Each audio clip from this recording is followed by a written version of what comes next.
ભાવેશ રેસિયા વિરંગામની અંદર એવી ઘટના બની છે કે એક વ્યક્તિને પોલીસ અધિકારીઓ દ્વારા એટલી રીતે કલંકિત કરવામાં આવે છે, એટલી હદે એમને હેરાન પરેશાન કરવામાં આવે છે કે એક જાનવર સાથે પણ કોઈ જે છે નિર્દય વ્યક્તિ પણ ના કરે એવું એક માણસ સાથે કરવામાં આવે છે.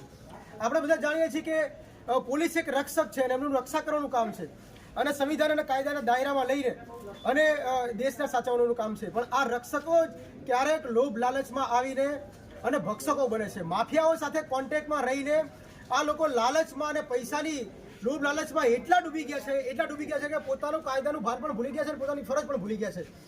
શરીર પર વર્દી આવી ગઈ તો જ્યારે પોતે જે દેશના રાજા થઈ ગયા હવે આ દેશ અમે ચલાવશું એવા મનમાં જે છે ને ખોટા વહેમ લઈને ફરે છે.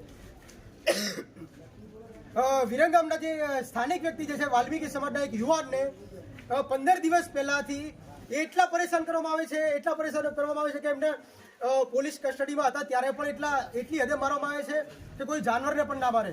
અને પછી અવારનવાર એમને ધાક ધમકીઓ આપવામાં આવી, તારી જિંદગી બગાડી નાખીશું, તારા છોકરા બૈરા રજડાવી નાખીશું અને તને અનેક ખોટા ગુનાઓમાં ફસાવી દઈશું. આવી રીતે એને એટલા માનસિક ટોર્ચર કરવામાં આવે કે એ વ્યક્તિને મજબૂર થવું પડ્યું આત્મહત્યા કરવા માટે. એ વ્યક્તિ જ્યારે મર્યા ત્યારે એમને ગળે ફાંસો કહીને મર્યા ત્યારે એમને સુસાઇડ નોટ પણ લખી છે અને એમાં પોલીસ અધિકારીઓના નામ પણ લખેલા છે. અને એ પોલીસ અધિકારીઓ એટલા મોટા માફિયાઓ છે, એટલા મોટા રાક્ષસ છે કે અત્યાર સુધીની એટલી બધી અરજીઓ દબાવી દીધી. એમના વિરોધમાં અનેકવાર અરજી કરી છે. જે પીડિત વ્યક્તિ, જે મરનાર વ્યક્તિ છે, મૃતક, એણે અરજીઓ કરી છે કે આ વ્યક્તિઓ મને હેરાન કરે છે, આટલા પોલીસ અધિકારીઓ મને મરવા માટે મજબૂર કરે છે, મને માનસિક ત્રાસ છે, મને આમાંથી બચાવી લો, નકર હું મરી જઈશ. એમણે જજની સામે પણ કીધું હતું કે હું આત્મહત્યા કરીશ. એમણે અનેકવાર પોલીસ સ્ટેશનમાં પણ કીધું કે હું આત્મહત્યા કરીશ, આ લોકો જો મને છોડશે, આ લોકો મને હેરાન કરવું બંધ નહીં કરે તો. પણ તેમ છતાં તમે જુઓ, જ્યારે કોઈની ડર જ નથી, કોઈનું કોઈ પ્રકારની માનવતા જ નથી, એવી રીતે આ પોલીસ અધિકારીઓ તો તેમ છતાં એટલે સતત હેરાન પરેશાન કરે છે. કોર્ટ્સના અગેન્સ્ટ જઈને કોર્ટનું પણ માન્ય રાખતા નથી અને એ વ્યક્તિને ગઈ રાત્રે મરવા માટે મજબૂર થવું પડ્યું અને એ ભાઈએ સુસાઇડ કરી. એમના સગા ભાઈ મારી પાસે છે, એમના બેન પણ અહીંયા છે. તમે એમની ખુદ આપ વિધિ જાણો કે એમની સાથે કેવી ઘટના બની છે. અને જો પોલીસ જ આવું કરવા લાગશે તો આમ જનતાનું શું? કાલે તમે ને હું પણ કોઈ પણ કાર્યમાં કે કોઈ પણ આંદોલન કરતી વખતે પોલીસ કસ્ટડીમાં આવીશું, લોકઅપમાં આવીશું તો શું એ લોકો આપણા હાથ પગ તોડી નાખશે, એ લોકો આપણા માથા ફોડી નાખશે, એ લોકો આપણને કોઈ પણ જગ્યાએ હોસ્પિટલમાં લઈ જશે તો ત્યાં પણ આપણે ધાક ધમકી આપશે. શું ઘરે આવ્યા પછી પણ એ લોકો આપણને હેરાન પરેશાન કરવા માટે ઘરે આવશે, અનેક જગ્યાએ આપણને ઊભા રાખીને ખોટા કેસમાં ફસાવશે. તો શું પોલીસના વિરોધમાં આપણે વિડીયો બનાવીએ, પોલીસ ગેરકાનૂની કામ કરે, પોલીસ સંવિધાનના વિરોધમાં કામ કરે તો આપણે એનો એક જાગૃત નાગરિક તરીકે વિડીયો ઉતારીએ, બરાબર છે? કોઈ પત્રકાર હોય, ચલો માની લો કે કોઈ પત્રકાર છે અને કોઈ પત્રકાર અગર કોઈ સચ્ચાઈ બતાવે છે તો કોઈ પોલીસ એને પકડી લઈને પછી લોકઅપના અંદર લઈ જઈને બેરહેમીથી મારે એને ચૂપ કરાવવા માટે. તો શું આવી રીતે પોલીસને છૂટછાટ મળવી જોઈએ? તો આમ નાગરિકનું શું? જાણો તમે એમના સગા ભાઈ જે તમારી માંગણી શું છે? માંગણીના અંદર એ છે કે અત્યારે હાલની શું કન્ડિશન છે કે પોલીસ અધિકારીઓ એવું કહે છે કે અમે એફઆઈઆર લઈશું નહીં, અમે તમારી કાચી અરજી લઈએ અને એના પર સહી સિક્કા કરીએ. અને એફઆઈઆર ના કેમ લેવાની એનો કોઈ જવાબ આપતા નથી. એફઆઈઆર લેતા નથી. બીજું કે જે પીએમ રૂમના અંદર હજી લાશ પડી છે એનું અમારે પીએમ પણ કરાવવાનું છે. અમારી માંગણી એ છે કે પહેલી પ્રાયોરિટી એ છે કે એફઆઈઆર થાય. જેટલા પણ અધિકારીઓ અંદર છે, ચાહે જેટલા પણ મોટા હોય, જેટલી પણ મોટી વર્દી પહેરીને બેઠા હોય, જેટલી પણ મોટી ખુરશીમાં બેઠા હોય, બરાબર છે, એના ઉપર એફઆઈઆર થાય, બરાબર છે? તો એ લોકોનું કહેવાનું એવું છે કે અમે એફઆઈઆર લઈશું નહીં, કાચી અરજી લઈએ. એટલે ક્યાંક ને ક્યાંક વાતને દબાવી દેવાની અને છૂટી જવાની.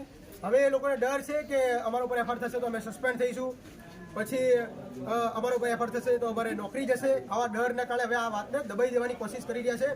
પીડિતને જરા પણ સાંભળતા નથી. અત્યારે અમે જેટલા પણ આગેવાનો છીએ એમને જેટલા પણ આગેવાનો જે છે એ સાંભળતા નથી અને એફઆઈઆર લેતા નથી. જ્યાં સુધી એફઆઈઆર નહીં લેવાય ત્યાં સુધી અમે વિરંગામ આ હોસ્પિટલમાંથી જશું નહીં, પીએમ રૂમની બહાર બેસી રહીશું.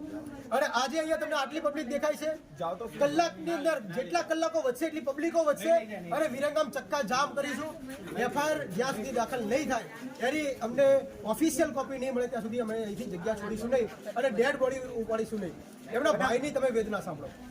મારું કહેવું એટલું છે કે મારા ભાઈને 4 દિવસ વિરમગામ પોલીસ સ્ટેશનમાં રાખવામાં આવ્યો. 4 દિવસ સખત એને ટોર્ચર કરતા હતા, મારતા હતા. અને અત્યારે પોલીસ સિસ્ટમ એવી શીખી ગઈ છે કે લાકડી ધોકાથી નથી મારતી, માનસિક ટોર્ચર આપે છે. હાથમાં પટ્ટા મારે એટલે 10 મિનિટ પછી નીકળી જાય, પગમાં પટ્ટા મારે પછી ચલાવે છે એટલે કોઈને દેખાય નહીં. આ પોલીસની સિસ્ટમ છે, બેઠો મારે છે, માનસિક ટોર્ચર. એને જયસ્વાલ સાહેબે આ પોઝિશનમાં 2 કલાક રખાવડાયા હતા. કે હાથ હલવા ના જોઈએ આ પોઝિશનમાં. વિરમગામની અંદર જયસ્વાલ સાહેબે આ રીતે 2 કલાક એને બેસાડી રાખો એટલે એનું બધું માનસિક ટોર્ચર એટલું પછી આ ટેસ્ટિકલ એનું ખેંચવામાં આવે છે, બહુ જ એને ટોર્ચર કરે છે જયસ્વાલ સાહેબ. એ પછી કોર્ટના રિમાન્ડ પૂરા થયા, કોર્ટમાં હાજર કરે છે અને કોર્ટ દ્વારા એને પછી સેન્ટ્રલ જેલ મૂકવામાં આવે છે. ત્યાંથી એનો બીજો કોઈ ગુનો ડીસા પોલીસ સ્ટેશનમાં હતો, તો ત્યાંથી ડીસા પોલીસ ત્યાં લઈ જાય છે. ડીસા પોલીસ જેવી વિરમગામ ત્યાં લઈ જાય છે અમદાવાદથી ડીસા, એટલે તરત જ અહીંના જયસ્વાલ સાહેબ પછી બીજા 2-3 કોન્સ્ટેબલો છે, જયેન્દ્રસિંહ, નિલેશભાઈ, સોમભાઈ ભરવાડ, તરત જ ત્યાં ફોન કરીને એમ કહે છે કે આ બહુ વિચિત્ર છોકરો છે, આને બહુ જ ટોર્ચર કરજો, આ પોલીસ વિરોધી છે, પોલીસના વિડીયો બનાવે છે. આ રીતે કરીને ત્યાં એમને બીજી અલગ પોઝિશનમાં ઊભો રાખે છે. એક પગે પહેલા એક તો ઊભો રખાવડાવે છે, પાણી આપતા નથી, એક પગ પર જ ઊભો જ રાખે છે. પછી બીજી વખત એને આર્ટિકલ કરે છે, એ લોકો પર ફરિયાદ કરી છે જજ સાહેબની સામે. જેવી ત્યાં ફરિયાદ કરી છે એટલે તરત જ વિરમગામ પોલીસને પાછી જાણ કરે છે કે આ તો અમારી પર ફરિયાદ કરી. એટલે વિરમગામ પોલીસ તરત જ કોઈ બિનવારસુ ગાડી પડી હતી જેમાં દેશી દારૂ ભરેલો હતો, અને દેશી દારૂ સાથે કોઈ લેવા દે નતા, ગાડીમાં કોઈનું લાયસન્સ નહીં, કોઈ પુરાવા નહીં, તેમ છતાં આનું નામ ખોલી દે છે કે ભાઈ આ માણસ દારૂની આમાં સંડોવણી છે. એટલે પછી એને ધમકાવે છે કે જો તે ફરિયાદ કરી છે ને અમારી પર એટલે હજુ તને 111ની કલમમાં નાખીશું, તારું ઘર પાડી દઈશું અને તને જીવવાની દે, તને પાસા કરી દઈશું. એટલે મારા ભાઈએ કંટાળીને એને એમ થઈ ગયું કે હું શું કરું, મને ફોન આવે છે કે મારે આવું થયું શું છે, હું જેલમાં હતો એવું મને ફોન આવે, જેલમાંથી અત્યારે સિસ્ટમ છે બધાને સરકારી પ્રમાણે ફોન કરવા દે છે.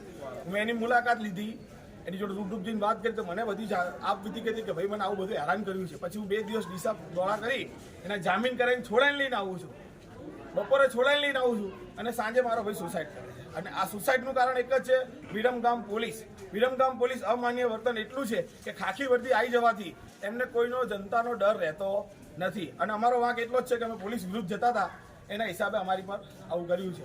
બસ અમારે એક જ માંગણી છે કે અમને ન્યાય આપો. જો ન્યાય નહીં આપો તો હું અને મારો પરિવાર આત્મવિલોપન કરીશ. જય ભીમ.